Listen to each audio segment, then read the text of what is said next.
Oh, oh, oh, oh, oh, oh, oh, oh, oh, oh, oh, oh. Hello, I'm Oriana Fox. Thank you for tuning in to Multiple O's, the spin-off podcast for my talk show, The O Show. The O Show is a live performance piece that mines the conventions of daytime TV talk shows for all that they're worth. It features artists and other experts who have no difficulty spilling the beans about their lives and opinions, especially when they defy norms and conventions. So if you're interested in candid confessions, nonconformity, creativity, and mental health, you've come to the right place.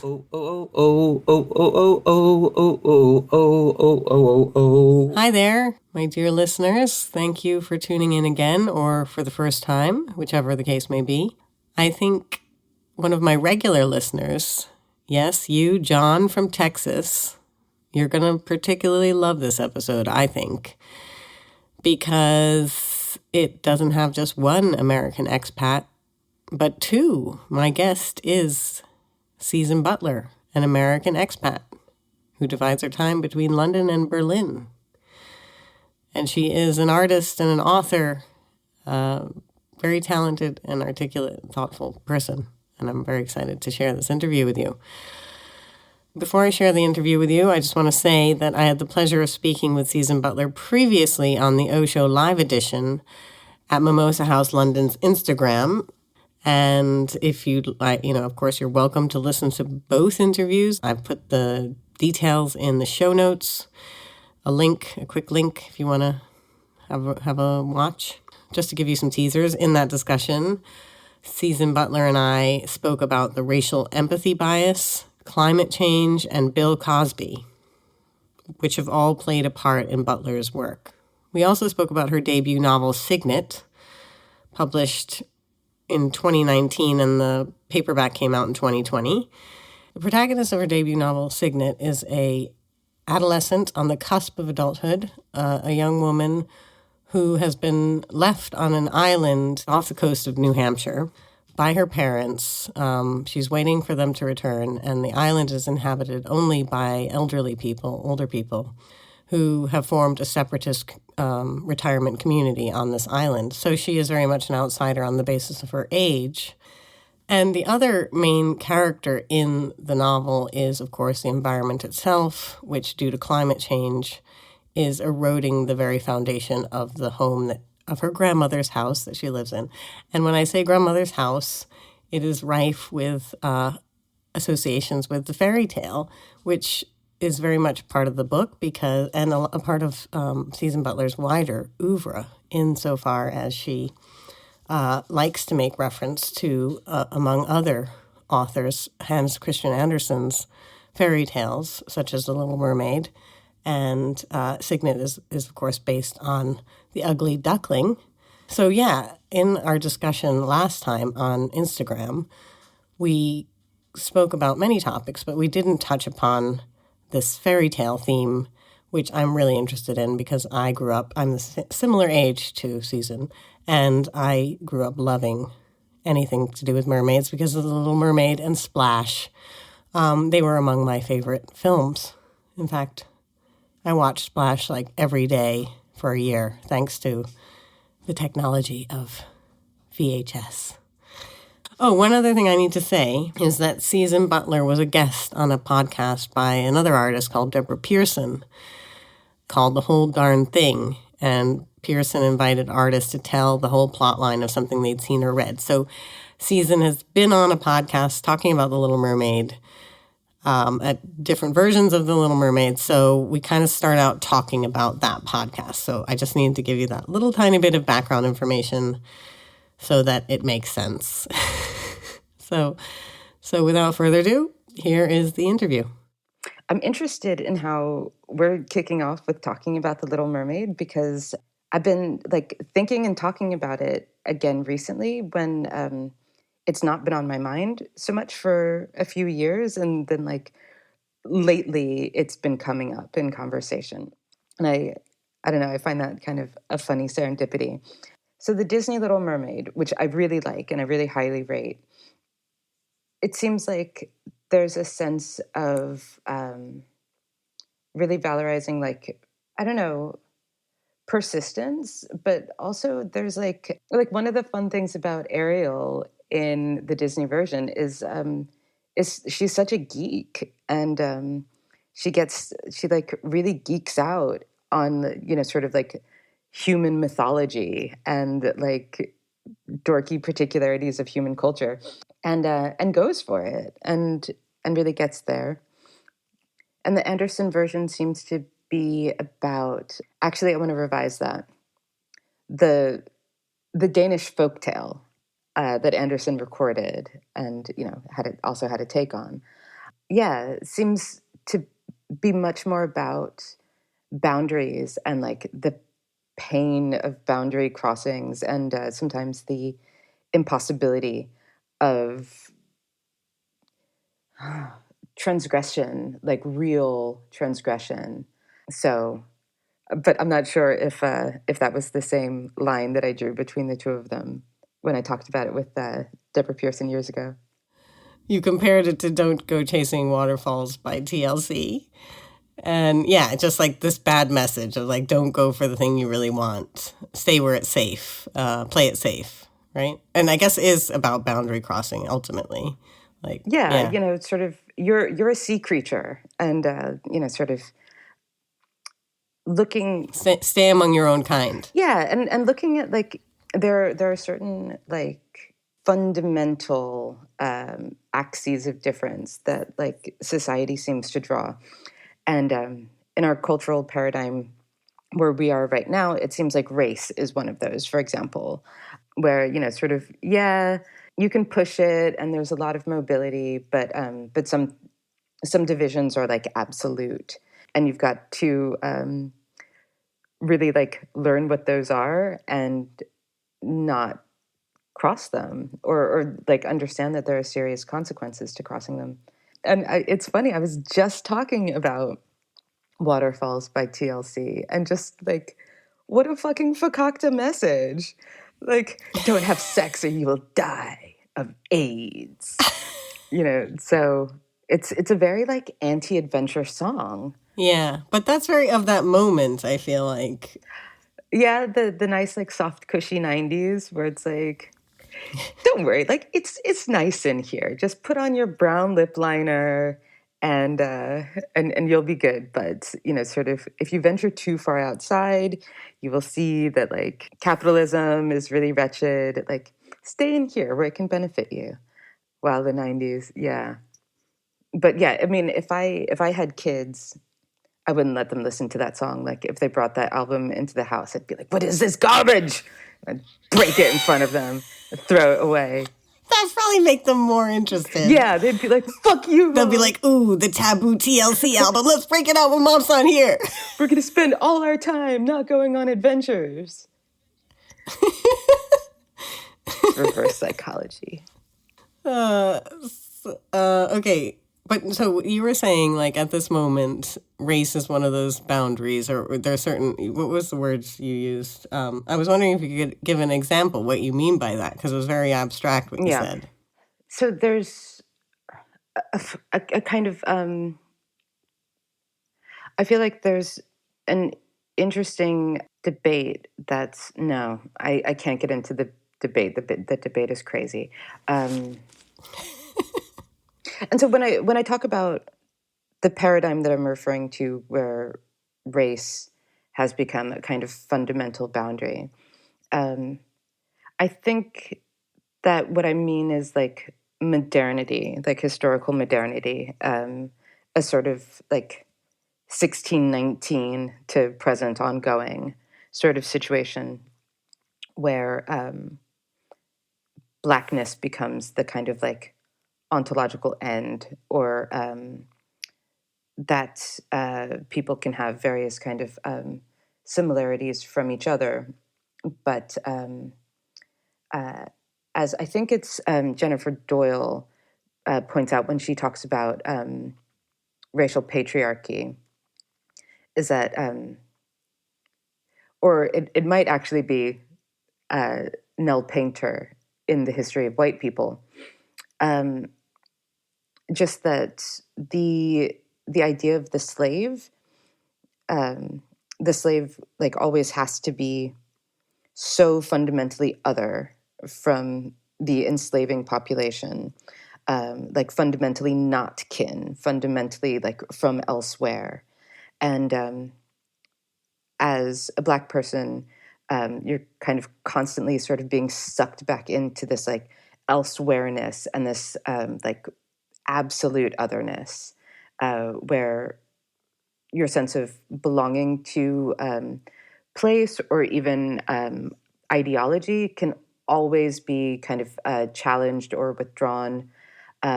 Citizenship can always be challenged or withdrawn. Feelings of homeness and settledness, or even being able to like self-determine, I'm from here or I'm from there, is constantly met with this, nah, where are you really from? That kind of disbelief. And so I think that that's what I mean when I say that I feel like in our current paradigm, race is this like fundamental divide. And I don't think it has to be. It's sort of it just it's in some ways as arbitrary as the way that we live with dominantly two genders.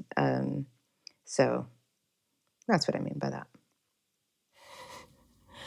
So, yeah, but with the, just to go back to The Little Mermaid and the difference between the Disney and the traditional Danish versions,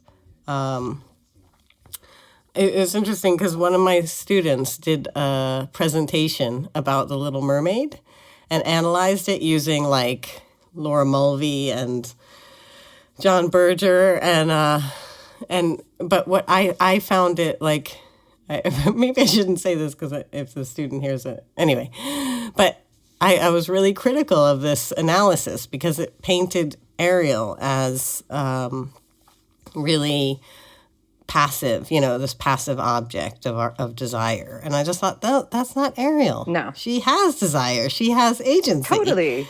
You're denying her agency in this analysis. It's the wrong paradigm to apply. To me, it was like she's full of desire. That's what is so appealing about her. And she wants that guy. She goes for it. She wants that world. Like she's so agentic to me. Like I think she really how you is. could deny it. I think that I think Ariel is heroic. Absolutely. And like she's pretty in Disney, but no less. And I mean, I guess like one of the things is this ability to like analyze the voicelessness as some kind of like lack of sovereignty, but that's also a challenge, sort of that's placed in the hero's path, and she rises to it, and sort of like whether this is a kind of like wonderful love story that ends in a marriage, or a tragedy that ends in a sort of epically gruesome suicide. I don't think that Ariel lacks agency. I think quite the opposite, like you. Yeah, but I guess I see that it's problematic that she's got like a tiny waist and sports a bra all the time. Like I don't know, I see the problematic aspects, and also that the ultimate goal is to get your man. Yeah, but kinda. But what I also see is like he's a vehicle to this, and like he's almost a sort of object, because there's this world with which she's fascinated, and like in a sense, the prince is almost a MacGuffin, because the thing that she really wants isn't him. She's not originally setting out to like be loved in like, some like Darren Star Sex in the City kind of way. She wants to like expand as a being past the like domain of her father. So. Yeah. There's that really great line in the song. Bright young women. Yeah, sickest women. Sickest women. Totally. Yeah. So, I mean, like I'm also not going to like necessarily claim that as like a feminist anthem, but yeah, I also don't see The Little Mermaid as a kind of like objectified woman's story. Yeah, I don't see it that way either. But yeah, and then actually another artist who's been on the podcast, actually, Indrani Ash, she did this project where she tried to find love through, apps and stuff in like 2015. And she wrote one of her blog posts and she documented the whole process. Anyway, she's based in Berlin too. Anyway, she went to Goldsmiths for fine art MA. Anyway, so it was while she was in London that she was doing this experiment and documenting it. And she wrote one blog post, which was like kind of comparing herself to Ariel and like the fact that men want this woman who doesn't speak and has no backstory, and like how come they don't want to find out about her cool, and she's got this really cool sea kingdom and stuff. It was just kind of another perspective, which again though was quite negative. And in fact, I know she had found some blogger who had like written advice like based on Little Mermaid, like how to get your man by not speaking and not having a past. Whale. I mean, that is one take on it, but I've got to, and that's fine, but it does to me deviate from canon because it's not like in the Disney version, Prince Eric was like, score, sort of like she's hot and mute, like he wanted to hear from her, like he was interested. So like what I do think that that's a projection of like our society's like, tolerance for like negging and straight men's douchebaggery that I don't think is in the text. And then also like in the version that Anderson gives us, it doesn't work. Like she doesn't get her man by not being able to like tell her backstory. That's true.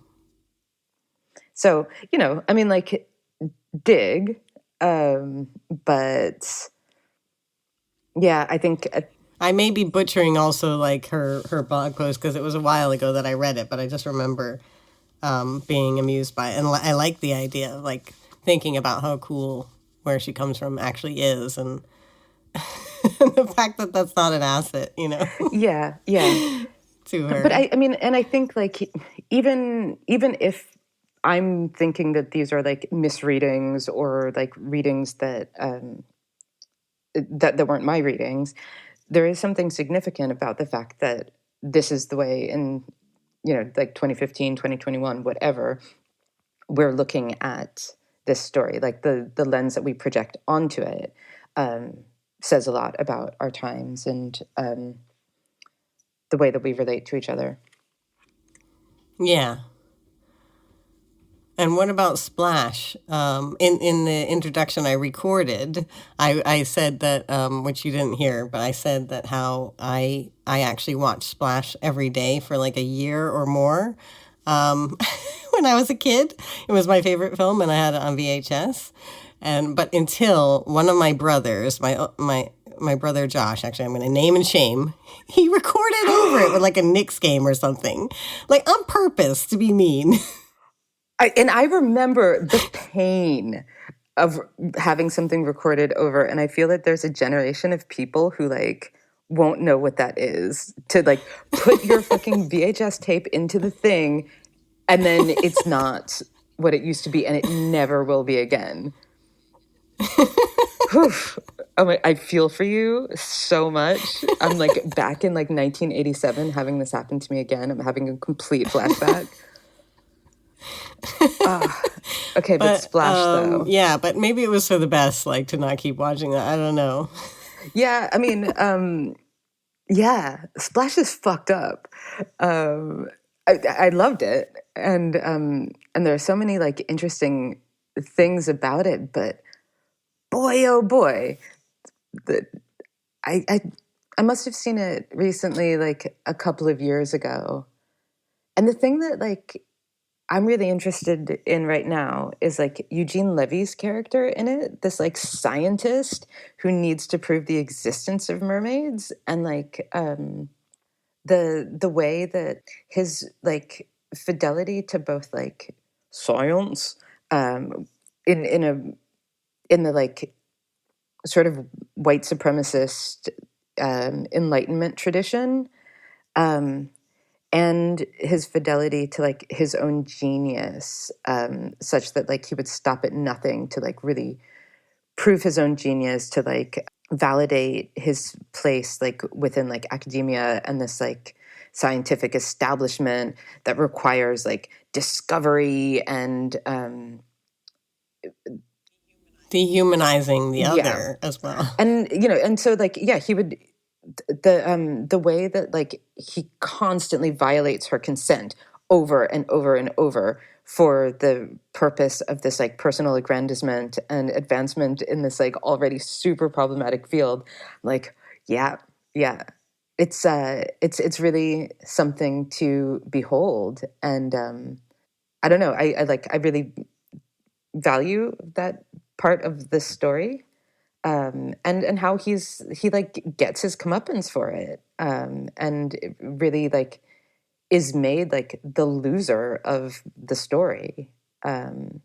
So I think that was I have good. this vague recollection that he sort of softens at the end, doesn't he? He helps her escape, Yeah. doesn't Oh he? yeah. I guess he does have that I think little. he does. Like he's driving her away, and in the end.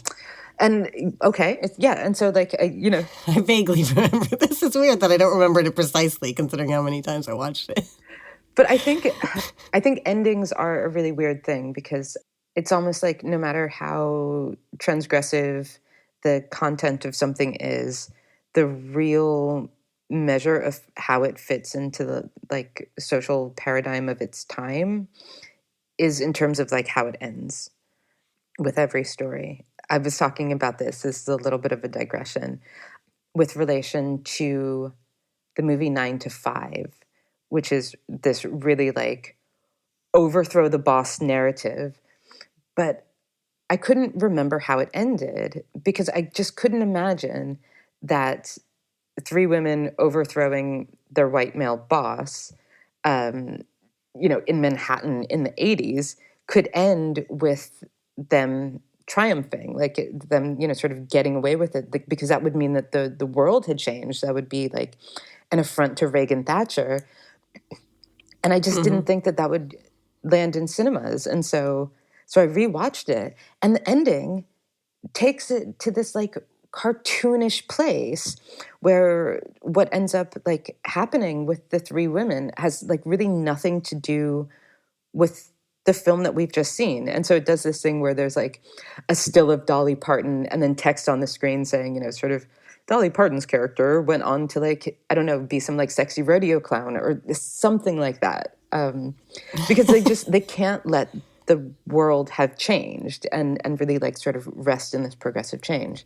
And so, Right. So it's interesting that Eugene Levy's character had to like soften up, had to like let his crusade drop, I guess, for the benefit of true love, and also for the Tom Hanks like mega protagonist, not a brainiac, but a wealthy dude who had claimed his blonde, and that's what has to win the day. But he has to give all that wealth up. Like, oh no. But no. But brainiac Eugene Levy loses, and like upper middle class, heterosexual America's sweetheart Tom Hanks triumphs. But he has to go to the sea and never see his brother again and stuff. Yeah, I don't know. I always imagined that he would still get to visit John Candy's. like, please let them meet again. Oh my God. We must all think that we will meet John Candy again. Like, can we just have a moment of silence for John Candy? Not for John Candy's character in that movie. It was fucked up. It was awful. But John Candy in general, like, oh, my heart. But I never felt like Tom Hanks's character was going to get stuck under the sea in the same way that Madison the mermaid would have gotten stuck on land. And I don't know why I thought that, but I think it is about like what kind of passport you have and how you're able to like move through like nation states and realms. Yeah, and that's even why Tom Hanks thinks she can't stay in New York. She's like, it's some weird. He's like, it's some weird immigration issue. Totally. And it's like, but he never bothers to find out where exactly she's from. Yeah, well, you know, like when she starts speaking her first language, shit gets real. Yeah. That was amazing. I loved that when she tries to say her name in her own language and it busts up all the TVs. Oh, it's so good. Yeah, and just the fact that the first place she goes is Bloomingdale's. Oh my God, that's so true. And that she learns to speak English from watching television. It's wonderfully delicious and so good for you. When she starts speaking in television isms. All these fabulous prizes. Yeah. And because of that movie, Madison became like one of the most popular names, baby names. I can imagine. Yeah. There's lots of Madisons now. There weren't before that. Oriana, let's you and me get together sometime. Like, we'll save up some money, we'll get together and go out and eat lobster like Madison, like in public, and just like go for it. I would really like to do that with you. That would be special. That sounds like a plan. Yeah, but so in terms of to go back to the question of boundary crossing and in Splash though, and capitalism, because being on land means being part of capitalism, and then escaping the sea has nothing to do with any of that. So maybe anti-capitalism, does anti-capitalism win? No, because you're saying the middle class protagonist, that is Tom Hanks, wins. Yeah, and I mean, like, I think that there's some imagery in there as well, where the first place that Madison goes when she leaves the sea is the Statue of Liberty. And so it's not even like, okay, now you're on land. It's like, now you are in the United States of America. And what that... This ain't California. The cop says, we don't do that here. Exactly. Naked. Oh, a symbol of... the Statue of Liberty, a symbol of freedom for naked women everywhere. Oh, okay. This is really rewarding because I love how well you know the film. So, I mean, we're very much like placed in this very specific context, and the binary between these like two brothers, sort of one of them just likes to spend the money, and the other one is like, sort of Tom Hanks's character who's like rich but also like hardworking and understands his like operation. And so, sort of they're both aspirational, but one of them is more kind of... Get rich quick kind of. Yeah. Like, sort of in contrast to his all-American brother who like deserves it, Yeah. It actually just reminded me of Walkabout. Do you know the movie Walkabout? It's like an Australian movie where two children get abandoned. Oh, no, I don't know this. Oh, you should see this movie. It's so up your street. And two Australian children, white children, get their father, like, commits suicide in the desert and leaves them there. And they get found by an Aboriginal boy or young man, kind of an adolescent who's like on his walkabout, which is like, where he goes off to figure out if he can kind of survive on his own without his community.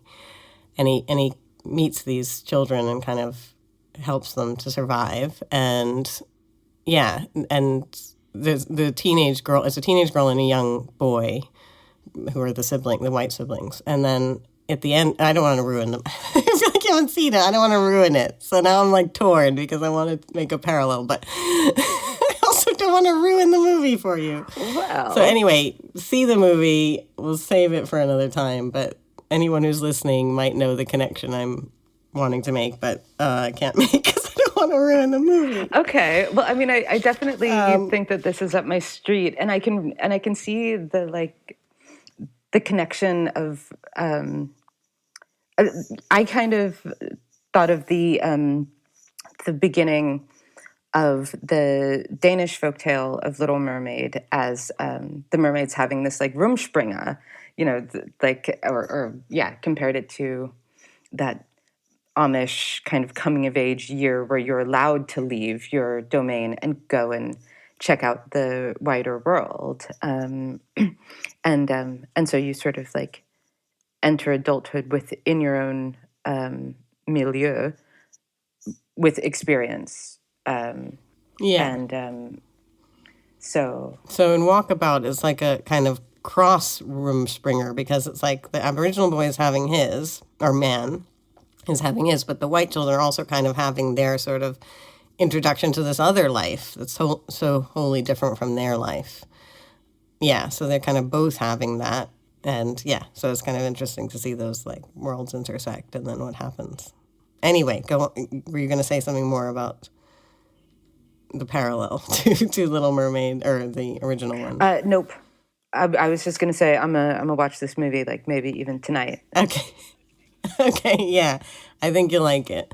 So your book, Signet, is, you mentioned that it's sort of based on The Ugly Duckling. And that made me, and hearing you tell the real story of Hans Christian Andersen on Deborah Pearson's podcast made me think, well, what? I don't know if I'm familiar with the real story of The Ugly Duckling. So I'm like, I want to steal her podcast premise and make you tell me that. Yeah, I mean, like, I feel, and I haven't read the Anderson Ugly Duckling for a long time, but it's, the ending is not so different. It's not like, it's not so far off the story that we know. I think there are just like, I don't know, more characters in it.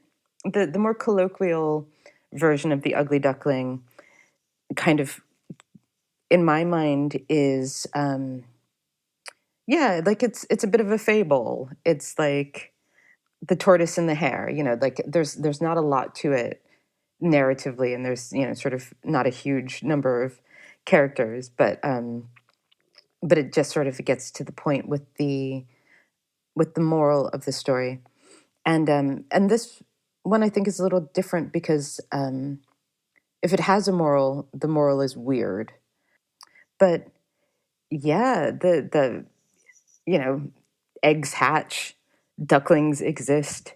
One of them doesn't look like the others, and particularly because that one is darker, it's gray and fuzzy, and it's ostracized, to the point of exile. And there's a couple of other animals in the Anderson version. I'm thinking there's a hen and so forth. And then there's the moment that's kind of like the end of that Blind Melon video for the song No Rain, where, like the sad little girl in tap shoes and a bee costume has been going around town trying to like find somebody who's excited about her bee costume and her tap shoes. And then she finds the domain of people in tap shoes and bee costumes. And there's and then that happens to our duckling, and turns out that they were white all along. Sort of all they have to do is wait it out, and they become a swan. And they were even better than those bitches that ostracized them.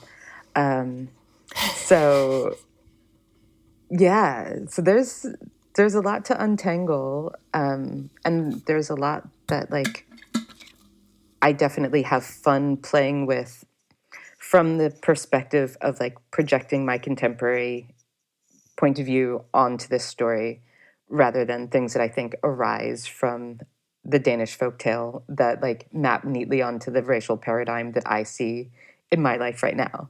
So I just want to like make that disclaimer. I really don't think that that's what it's like about, but rather that I can really take liberties with it and kind of use it the way I want to now. Yeah, but it is definitely about otherness and ostracization and not belonging, and and then at the end figuring out who you are, or the swan, the cygnet figures out it's a swan and finds this place of belonging. But so yeah, I mean that's not quite what happens at the end of your book.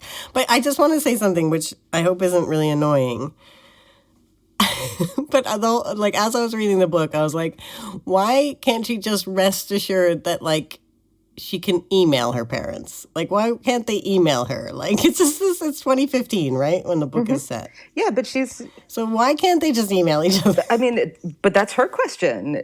Like she's on there. She's trying to get in touch with them. And, like she's calling cell phone numbers and those numbers are disconnected. And yeah, I mean, like, so why doesn't she feel though that they that they will?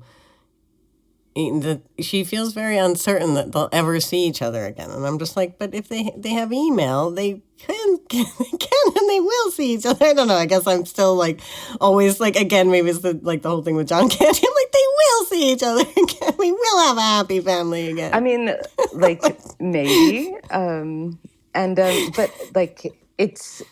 Like she searches for them online. And so like I can assure you that she has attempted like. No, yeah. And I mean, it's clear she's attempted. And, are you like asking genuinely like my take on why it is that her folks who have her number, have her address, know exactly where she is, know her email address, why they're not in touch with her? Yeah. I guess I am. I'm like, what's the backstory here? Shame. Like, they're fucked up and they're ashamed.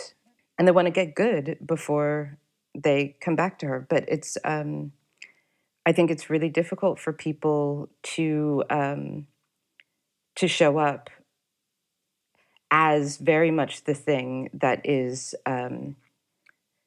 sort of so profoundly disappointing to someone else.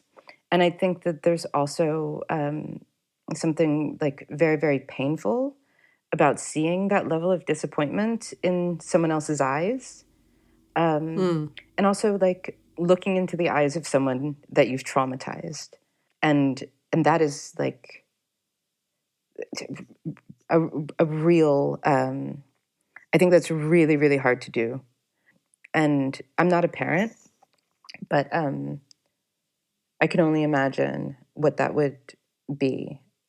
For me, my read of the parent silence is that it's deeply based in shame, but also that the parents are very much in addiction while the story is going on. And I think that junk time is a real thing, sort of that like, no, but soon and later and we'll get over this and, sort of, yeah, I'm going to kick tomorrow kind of deferral that constantly happens because you need the thing that kind of keeps you out of step with normative time. And so she's very much dealing with people who aren't even experiencing time in the same way that she is. So that's what I think. Okay, that's very clarifying. I feel dumb that I didn't kind of get that. Like now I'm just like, what an idiot reader I am. But yeah, because I see that now. It's so clear, like in the little clues you give, that that's what's going on. And I love the thing you say. There's a point you make in the book about addiction and the way people treat people with addiction, not as an actual disability, the way we treat some, like, I don't know if I can find it. You know what I'm talking about. Yeah, I know the place you mean. Yeah, I mean, the way that people treat addicts, like like they're just chronically irresponsible, that sort of if they could just be a little bit less wedded to like partying, or even that whatever an addict is using is something that they like. I don't think that that's true. I think by the time it's addiction, you fucking hate it. Or like I take such offense when I hear somebody sort of referring to an alcoholic as someone who likes a drink. Those are different things. And so it's very much a product, I think, of the way that like the war on drugs arose out of this like neoliberal, individualistic, like Reagan Thatcher moment, where this is about like a person and their fucked up poor decisions, instead of like all of us in this like really fucked up, debilitating society. And so, yeah, I really would like to see a society where we think about addiction and addicts really, really differently. Yeah, and what would that mean? Because, like, if you think of it in terms of the social model, and if we were to try to enable people with that particular disability to lead full lives and participate in all aspects of social life, public life, or whatever, then that would mean really changing.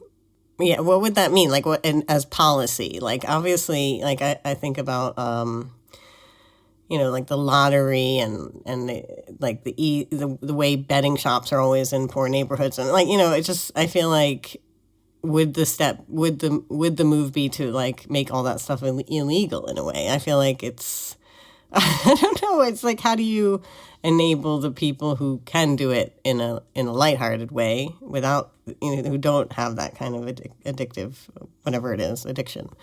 How do you structure society? I don't know. It's kind of a huge question. Mm-hmm. You're not a politician or whatever, but yeah. Do you have thoughts about that? Yeah, I do. Yeah, to the max. I think that it's less about the substance of the addiction, and the question that you're posing is, sort of like, how do we structure society?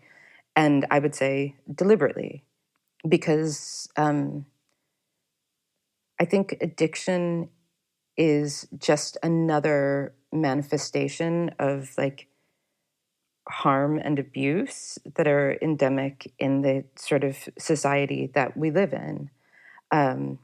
But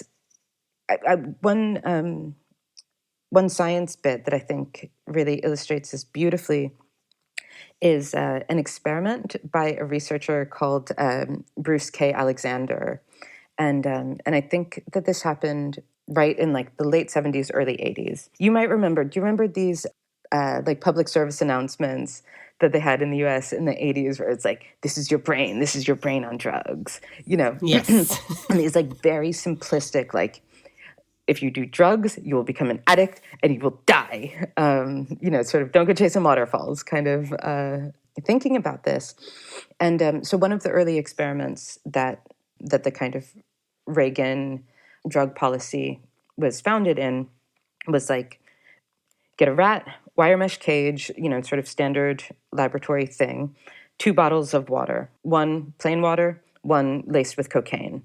And they found that the rats, I think in every case, would just drink the cocaine water until it died. And so it's like, you taste drugs and that'll make you just like use drugs until you kill yourself with drugs. What Dr. Alexander thought when he looked at that experiment was, yeah, I'd drink the cocaine water until I died too, if I was living in that like fucked up, terrible, boring, lonely, awful cage. And so, right. So he did an experiment called Rat Park, where it's sort of similar conditions, wire mesh cage.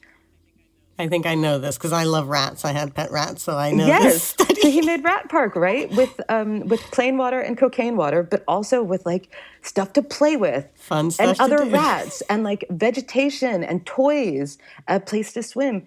And the Rat Park rats did a little bit of the cocaine water, but none of them died. And so it's like, it's not the drugs, it's the cage. And And so I think that, sort of we can look at so many things, hate crimes, domestic violence, sort of that are all manifestations of a deeply abusive society where actually like our only recourse once abuse or harm has taken place is subjecting people to more abuse and harm. And so I feel that, like while we're still in a kind of social logic that isn't led by the social model, that isn't led by looking at the cage rather than the water or the rats, sort of then we will just be kind of like picking at the edges or putting sticking plasters onto things. But the, sort of countries like Portugal, where they've had radical rethinks about what drug use is, and what addicts need, have had, sort of hugely encouraging results. So if as a society we have the goal to exploit vulnerable people, and once they're not exploitable anymore, like let them die in cages, then our drug policy works beautifully. But if we want to live in a society where we're not wasting people, where actually, we have even more of like a greedy sense of like what all individuals can give to each other, and we have a more generous sense of how we're folks and how we can be together, then the policy is really going to have to change, and it's possible. Well, that's that's uplifting, I guess. But yeah, I guess it's just a question of like if what works for Portugal will work in other contexts. I mean, Yeah, but like, why I don't not? know. I mean, Why not? like Yeah, I guess it why is not? very sunny in Portugal, and so like, like maybe that helps. But like, I just don't, like we could talk about this in terms of the way that the Netherlands used to have the highest teenage pregnancy rate in Europe until they started doing sex education starting in kindergarten, and now they have the lowest. And like, Yeah. and it seems to me logical that sort of teaching people about sex, their bodies, consent, etc., will allow them to make empowered choices around that. And like that to me seems like something that wouldn't necessarily like not work in like Yeah. inland places or places that never like colonized Indonesia or whatever. So I don't know. Let's give it a spin. But I sort of, but I also don't want to get a sense that, or give across a sense that, like, I don't think that there's any element of personal responsibility that goes into this, and that there's not like, real interpersonal harm that's caused in any kind of relationship, but particularly like parent-child relationships, where addiction is a factor. Actually, I was going to bring up when you were talking about the 80s and war on drug commercials. I was going to bring up the one that I always always quote, which is, "I learned it from watching you, Yeah, Dad." yeah, that's a good one. Where did you get the drugs? Where did you learn how to use drugs? From you, Dad. I learned it from watching you. Yeah, yeah, I know that one. Yeah. But I think So, there's something where was I interesting going there. with that? Sort of it's the flip side of that commercial is that like I do think that we need mentorship when it comes to something as powerful as drugs, and that's one of the other things that makes drugs more dangerous, in my opinion, than they need to be, is that we have this abstinence approach. We have this like, don't touch the bottle with the cocaine water because then you will just do drugs and die. No, I think what we need, and what would benefit people who are new to drugs, should they choose to do them, is like actual mentorship, like real information. Yeah. Yeah. And you can get more out of it from that perspective too. Yeah. And also, I mean, there could be a kind of acceptance of the fact that we, you know, we use we use legal drugs, you know, kind of in similar ways, like self-medicating with pot might be, you know, a previous version of like going on Zoloft or whatever. I don't know. It's like we could accept that there's like not a huge distinction maybe between illegal forms of self-medicating. Well, actually now they're legal. um, you know, obviously there's a sea change in our attitude, and whether that could extend to other things to allow for this appropriate mentorship to take place as opposed to it just being this. There are some that are, you know, those are the bad drugs. And but yeah. I mean, you know, like I think when people are exposed to like sensible drinking, then, you know, sort of they're more likely to drink sensibly as adults. And we know now that alcohol is an incredibly dangerous drug. But like, I mean, there wasn't very much alcohol used in my house growing up, and I had no idea the first time I was like at a party with booze, like what went with what, how much of what you should have and not have, and I was sick for days. You know, like I had absolutely no guidance in terms of like what and how to take this incredibly dangerous drug that, you know, anybody would know that inevitably at some point in my life I would begin to take. So. And that is one of the benefits of being raised Jewish, is that you have wine early on as like part of ceremonies and stuff. But I was going to say, like, when I had my son, I had an emergency C-section, and I was like, I turned to the anesthetist and I said, what is it that I'm feeling right now? And she was like, oh, this is illegal in the States. This is basically like heroin. Woo! I was just like, whoa. Okie doke. And I was like, don't you think maybe you should ask like whether someone had been an addict or whatever, you know, like before you just dose them with the thing that might get them like to start hooking up again or something. I don't know. It was a bit weird. I was like, what is this that I'm feeling? Yeah. Was a little cavalier there. I guess she looked at me and thought, this woman wouldn't have a problem with it. Anyway, but yeah, so I wanted to talk about like the whole generational thing, because in our previous discussion, you mentioned like climate change being pinned as a kind of generational dispute, like you guys ruined the planet.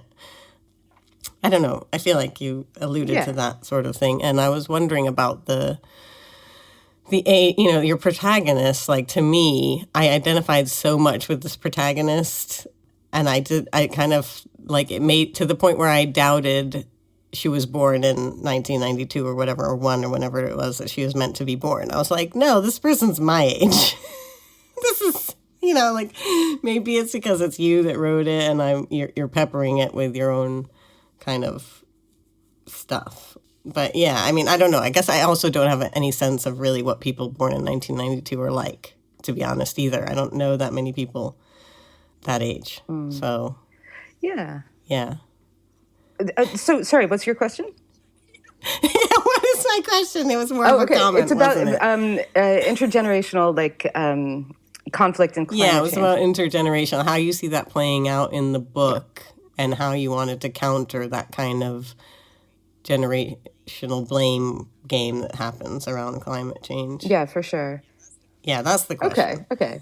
I mean, when I was writing Signet, one of the things I did to try and get at the voice was I went back to the notebooks and diaries that I kept when I was in my late teens, and wanted to kind of get a sense of what my voice was like, what I thought about, what my kind of preoccupations were. But in terms of climate change,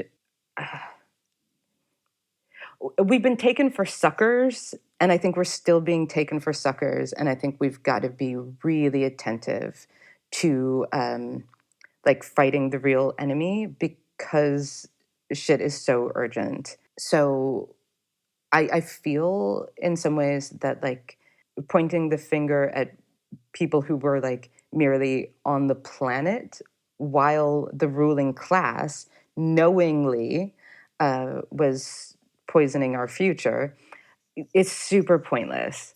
And I so love organizations like Grandparents Against Climate Change. I feel that these old folks led climate movements really predate the the school strikes, and obviously that's a bit newer.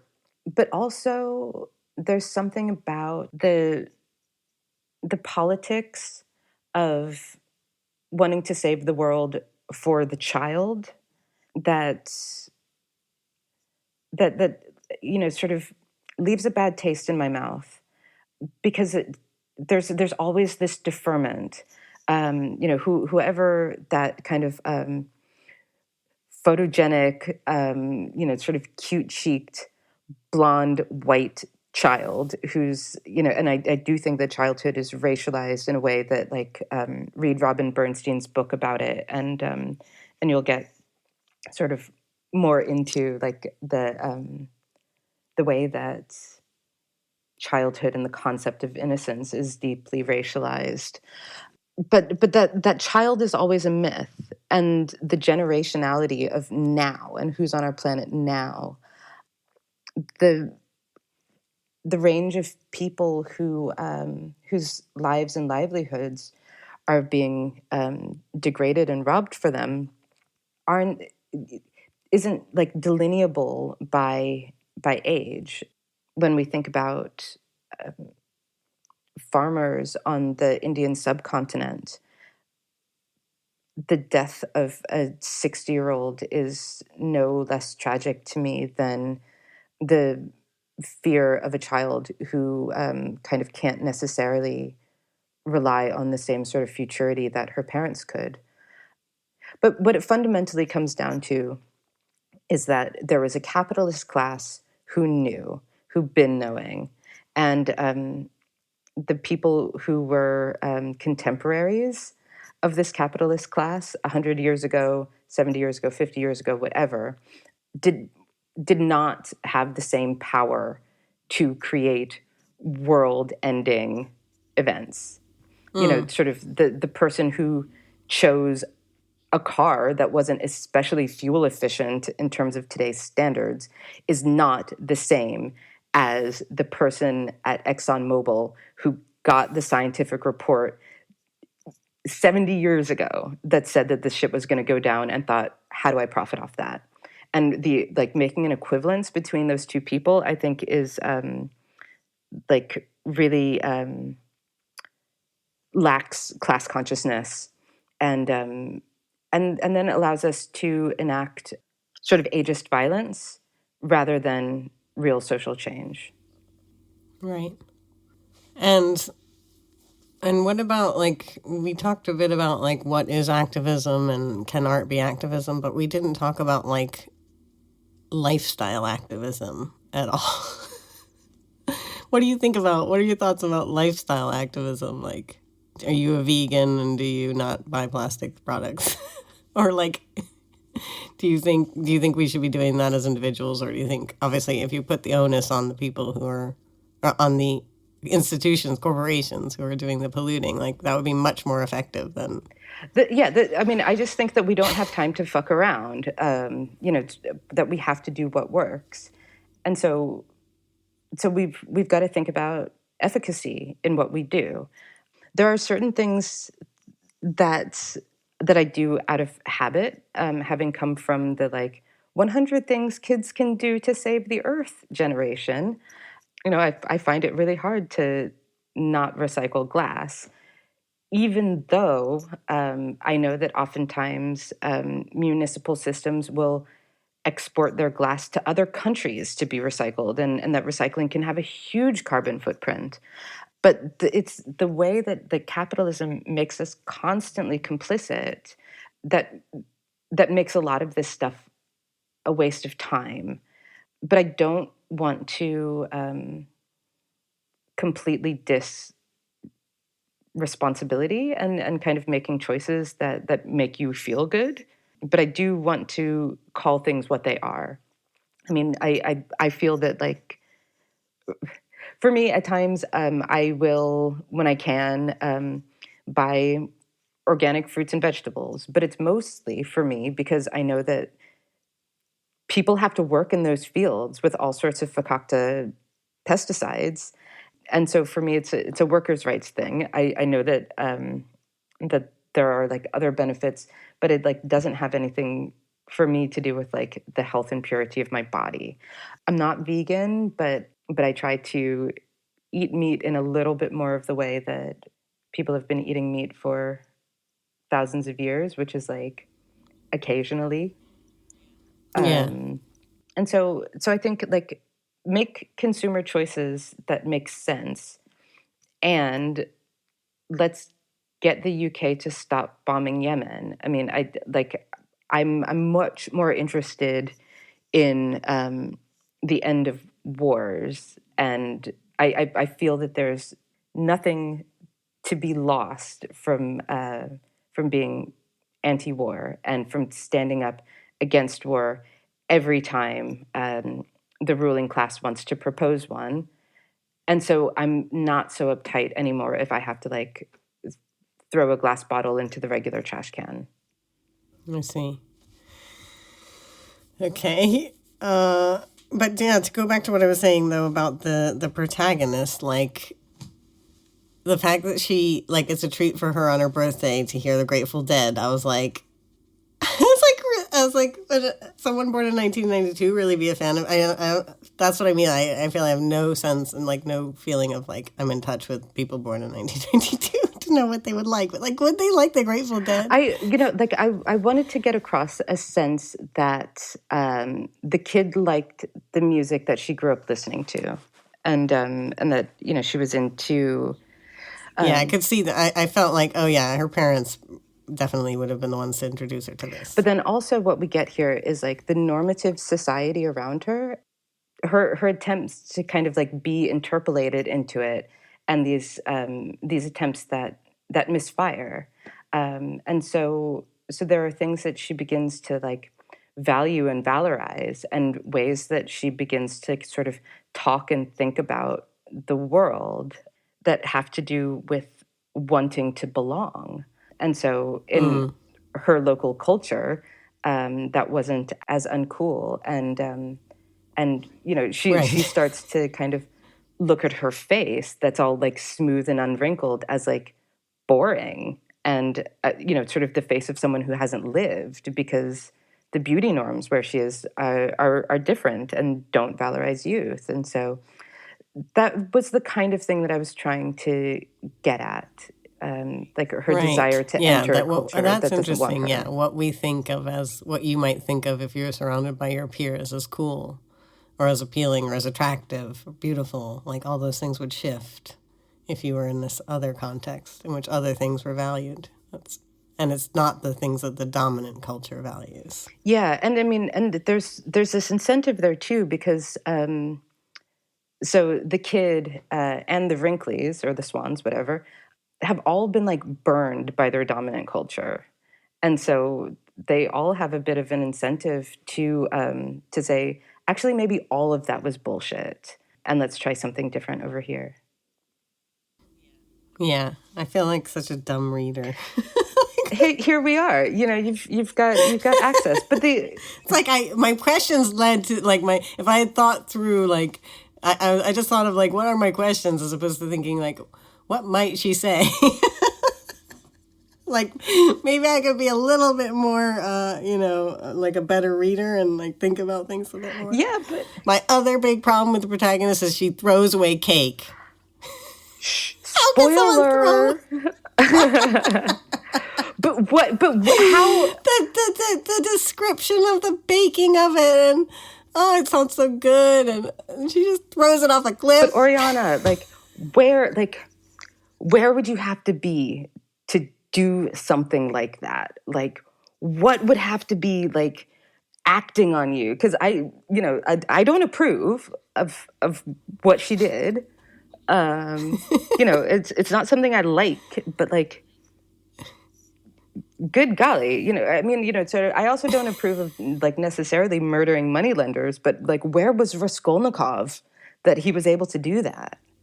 I cannot believe I just compared my book to Crime and Punishment. Ew. I'm going to be smited. Okay. No, why would you be smited? I think you should do that. Other people have compared her to Holden Caulfield. How do you feel about that? I can hear it, I mean, like, I think that comment was about the voice. And there is like a real sort of introversion and kind of interiority of, somebody who feels alone and is, has like a kind of stroppy adolescent voice. I can hear it. Yeah, and well, the other thing is that you were saying how you read your journals from back in the day. And one other kind of thing that I identify with, I guess, but it's a slightly different incarnation of this, is that when I was a teenager, I was obsessed with the idea of the world ending. And I think it's like a typical teenage thing to be obsessed with that, thinking, because that would rescue you from adulthood. Like if the world ends, I don't have to grow up. And I don't have to become responsible for myself. And it's external to me and I have no control over it. And yeah. So I don't know. But for the protagonist, like that end of the world is very real.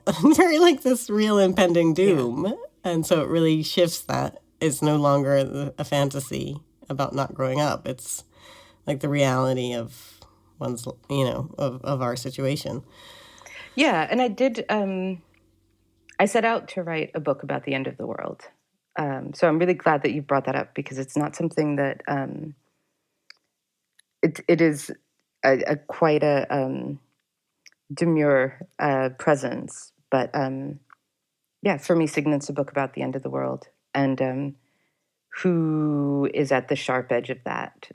And I think, the people at the thin end of the wedge of the world ending exist at the intersections of marginalized race, gender, class, sexuality, age, ability, status. Sort of these people will be traumatized, sort of often without like a real kind of community to support them. I mean, so I wanted to find a protagonist who was most vulnerable to the way the world ended in 2015 and 16 and 17, and the way that the world is continuing to end.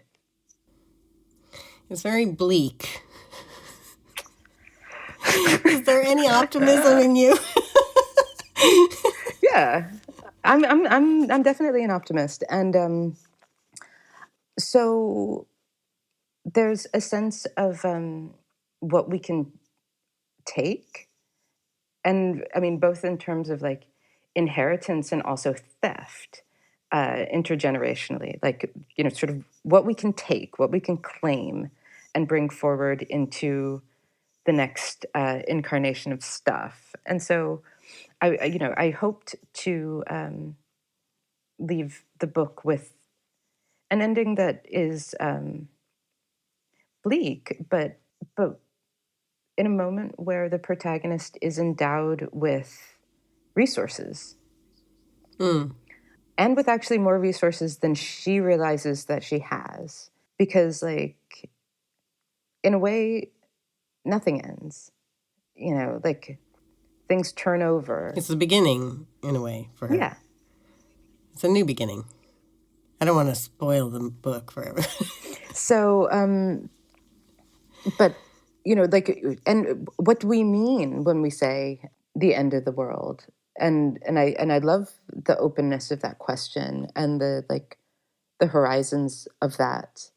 And like post-apocalyptic literature is all about the fact that worlds end and end and end and end.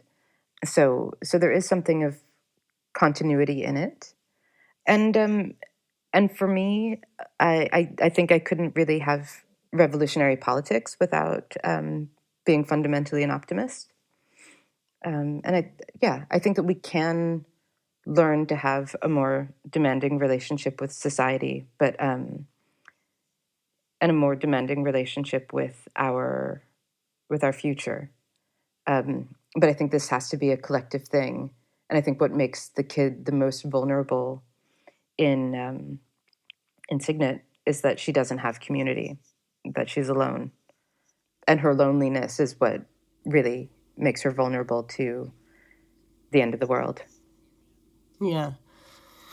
And speaking of community and this idea of when you're surrounded by ideals and ideals that are separate from the dominant ones and norms that are separate from that, and how it changes your perspective about what's valuable, what's desirable, and what's beautiful. I'm not sure how to articulate this question, but I want to ask something about, like, I feel like there's a lot of, so when I feel like surrounded by kind of maybe the live art community of London, or like I very much want to feel like I'm part of that. But I feel like it's a place where things that I'm privileged for in other contexts are no longer privileged. And and like I want the world to go in that direction.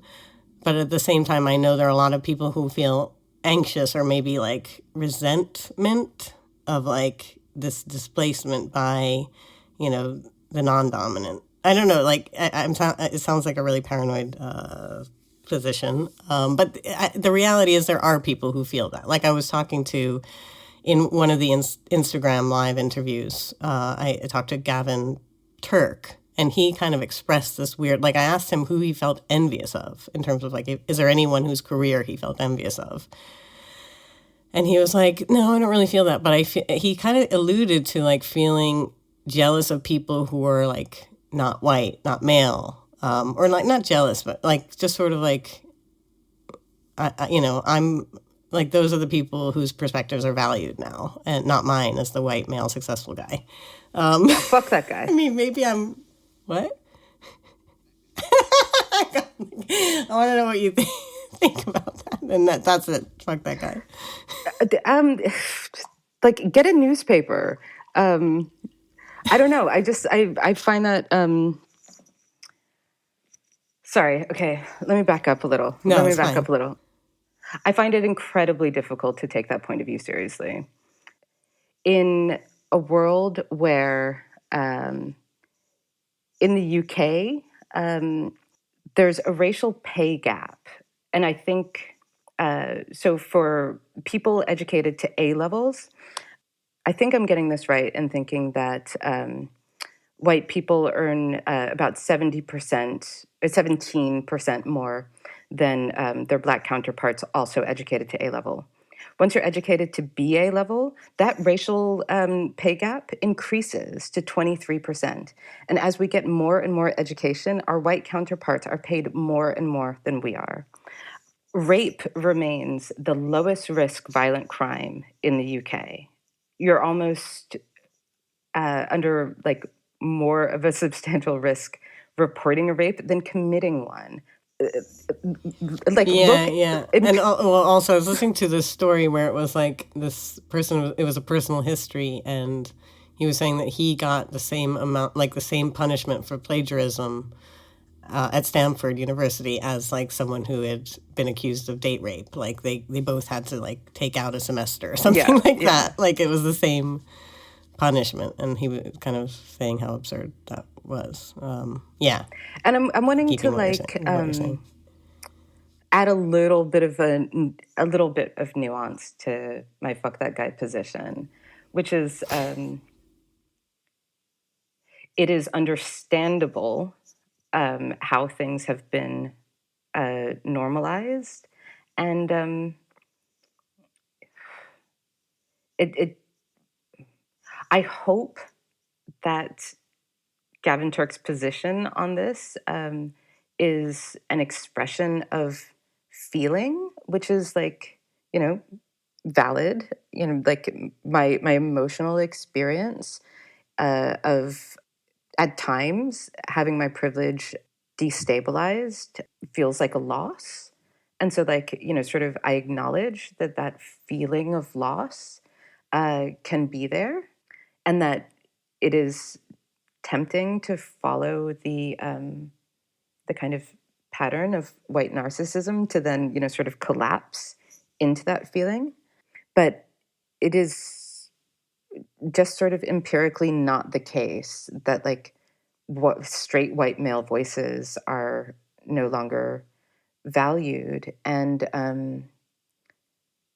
I do wish there were more spaces for folks with that kind of privilege to be able to like more productively process that sadness and to go through it instead of getting trapped in that collapse of like the social person I used to be is dying. And so like, what does this then mean for me? I think that there's so much more potential and so many more interesting and pro-social and like pro-living ways to approach these changes, and I worry about what kinds of ways of relating to other folks people are going to be engaged in coming from this collapsed place.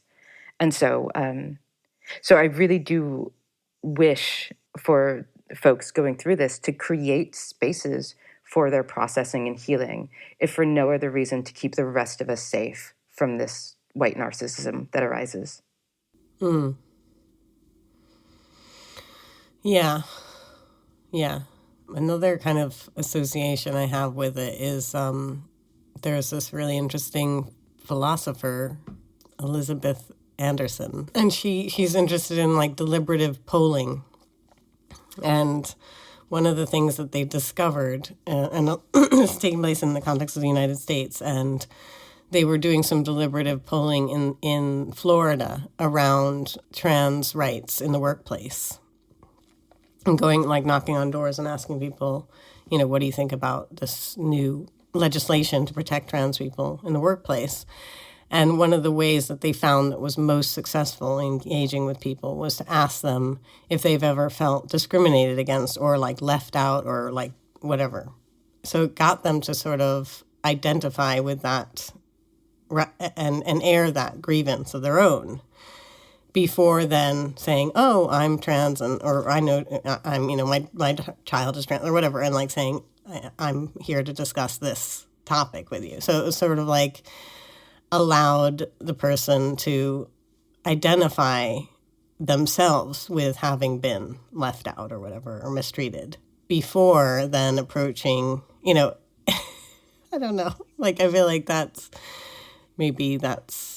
a tactic or something. Yeah, sure. It can be. But I'm also thinking about... But it's different from what you're saying. So what does that mean? Like, does that mean like people who feel like they're privileged or they're worried about their privilege should get together and like sort of have like groups, like self-help groups where they talk about, how can we transform this into something else that makes the world a better place, rather than like going towards, the far right, like the appeal of like, make America great, white again, kind of politics. Well, I mean, I do think that it is interesting that we have very few spaces in our society where white raciality is discussed or even acknowledged outside of far-right spaces. And so I think that this can really engender the passive replication of social norms that have been unhelpful for centuries. And it means that that there's not necessarily a way to productively reckon with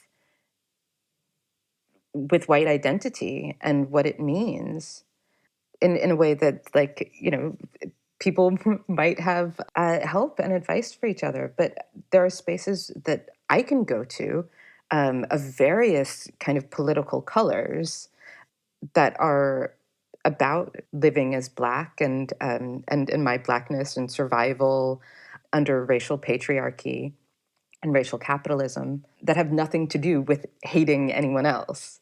And I can find those spaces too.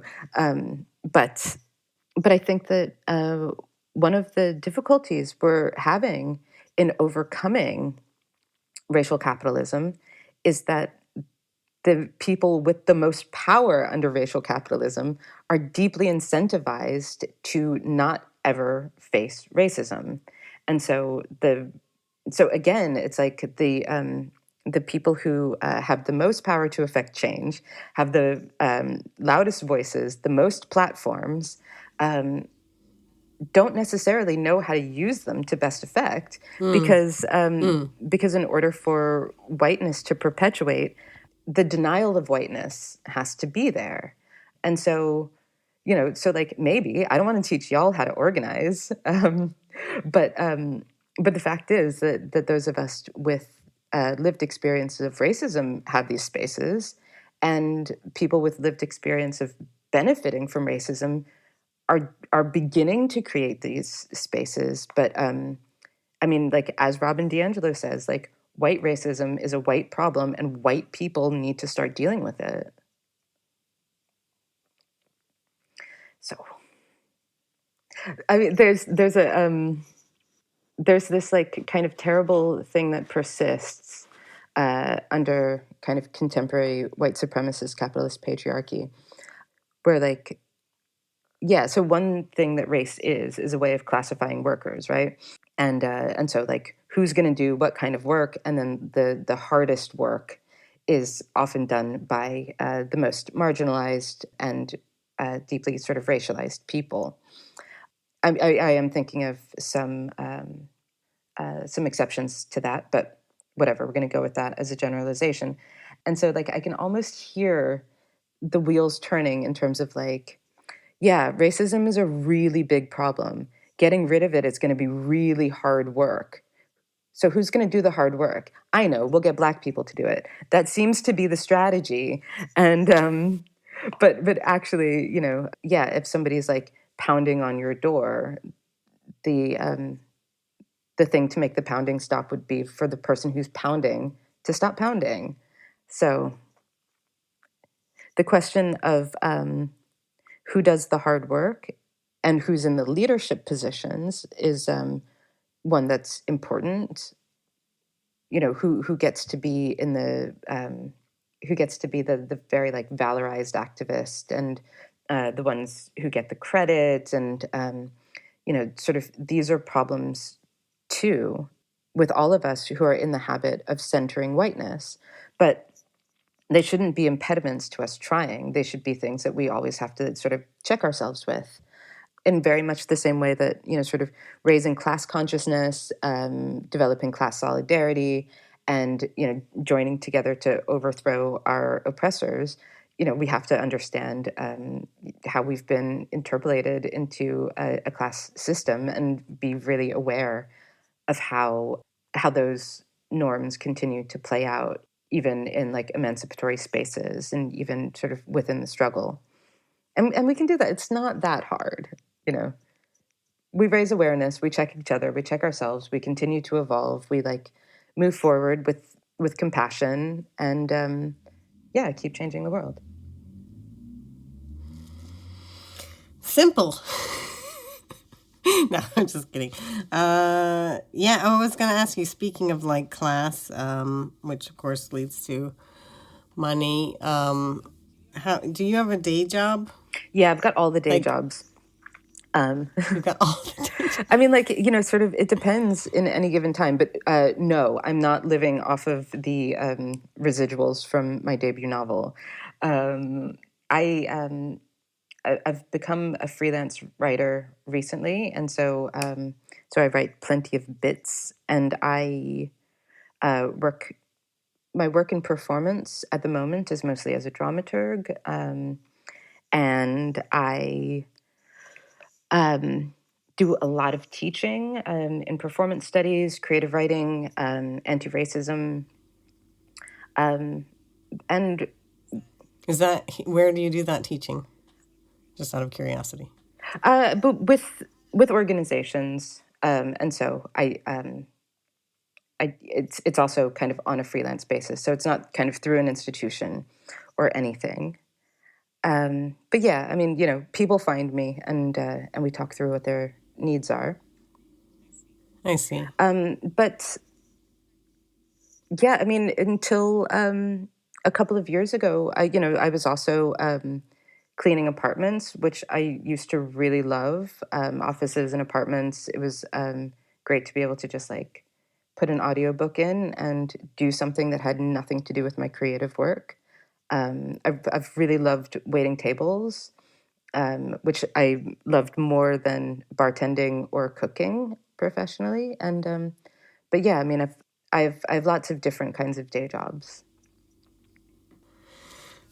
And two other things. One is, so like fiction is, I haven't seen Happiness Forgets, and I've seen, a couple other performances of yours. I've had the luck to experience them live, but I know like autobiography and self-disclosure like isn't really a huge part of it. Or But is yeah, it? or is it? But I'm just wondering, like, about that choice, like what your view is on self-disclosure, and why is fiction preferred, or why are other modes preferred, or are they? Oh, I'm reminded of something that someone said to me years ago that I just remembered the other day. And thank you for reminding me, because I'm actually, when we finish our conversation, I'm going to email the person who said this to me. So when I was doing my MA, I did the creative writing MA at Bath Spa, and I was all freaked out because I felt like, okay, I finally got this opportunity to write a novel in this context where I have all of this support. And like I got onto this program and I have no ideas. Like I can write, but I don't have anything right now to write about. So I had a coffee with one of my lecturers, Tessa Hadley, who is a wonderful educator and also a brilliant novelist. And so Tessa said to me, like, well, you've had this really crazy, exciting life. Why don't you write about some of your experiences? And I said I didn't really feel so comfortable with autobiography. And mostly because I think that it can get, mostly because I think at times, and not everyone does this, but there's a danger of wanting to like be loyal to your memory of the event or loyal to some idea of truth rather than being loyal to the story. And so there was something about autobiographical writing that didn't really appeal. And so then she said, okay, fine, fine, fine.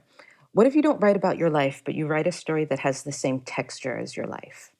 And it was like, that's the money. That's what it is. Yeah. So I do draw quite a lot from my own experience, but I I always try to like twist it and slant it. I mean, I even tried to like give the kid in Signet a little bit of a different accent from mine so that she didn't sound the same as the voice in my head. Yeah. So I like to use my life as a resource rather than a source. Makes sense. So yeah, being true to life and versus making things go the way you want, that makes sense. But yeah, I'm just wondering, like, have you ever felt like you did reveal things in your work that were challenging to reveal? Did it feel risky, even though it was fictionalized or put through some kind of filter? Yeah. I mean, let's see. Yeah. Happiness Forgets definitely contains things that that I don't talk about publicly with relation to my own experience. And Signet is has the protagonist of Signet and I have a lot in common in terms of certain kinds of traumas, the good and bad things about having a relationship with addiction quite early on in life. a way of having to be like resourceful in moving through the world. So yeah, and it hasn't been straightforward, and there's been fallout. So yes, the answer to your question is yes. So, yeah, because you said in the live interview that, it's really difficult and painful to do the writing. And yeah, I just still want to ask, like, whether there's anything that's been therapeutic or reparative or helpful about doing that disclosing work via fiction.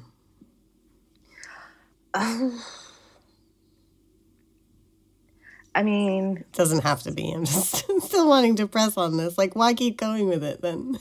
No, I mean, like, I think one of the good things about using a personal experience as a starting point means that, sort of you can push it as far as you want, or you can like pull things back.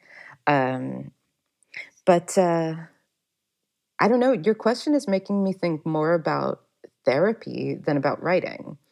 I had a great experience actually for a big chunk of the time that I was writing Signet. I had a therapist who also had been a writer before he went into psychotherapy, and that was brilliant. And there was a moment when he insisted on reading it, and I kept saying like, "No, I don't want you to read it. I don't need you to read it." But finally, I gave him the manuscript, and he gave me like a really good critique, and I did a new draft kind of based on my shrink's critique. And then he said, "Okay, so that's interesting." Totally. So yeah, we got to the end of that, of him like giving me his notes, and he goes, "Okay, so now we need to go back to when you were 10," and so he specialized in a technique called EMDR.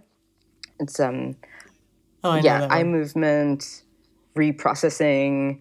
Blah, blah, blah, blah. It's for trauma, people who experience trauma. Yeah.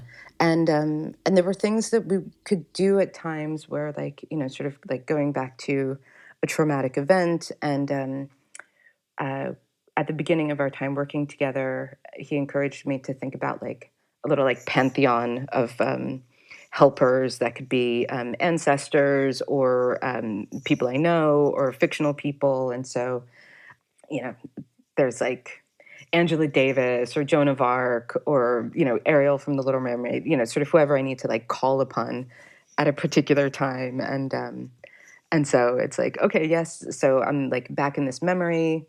How do I want to change it? Yeah, let's get Angela Davis to pick me up from school instead. and like having the space to take up the agency to change the story so that there's part of me with a new memory of the past where I did have what I needed. And so that was pretty awesome. But I feel that for me, at least, my history or my experiences, the the high highs and the low lows were there to serve the story rather than the writing leading to a sense of kind of peace with history. I think that I made that peace in different spaces. I see. But I mean, that I'm sure that other people have a different relationship with the therapeutic benefits of writing. Yeah. What about the reader? Like, do you think that there might be something reparative in reading it? I know that there have been some books that I've read in my life that have made me feel so fucking seen, and that's meant everything to me. Like what book? Susan Butler recommends Invisible Man by Ralph Ellison. Ironically, it's Invisible Man that made me feel incredibly seen.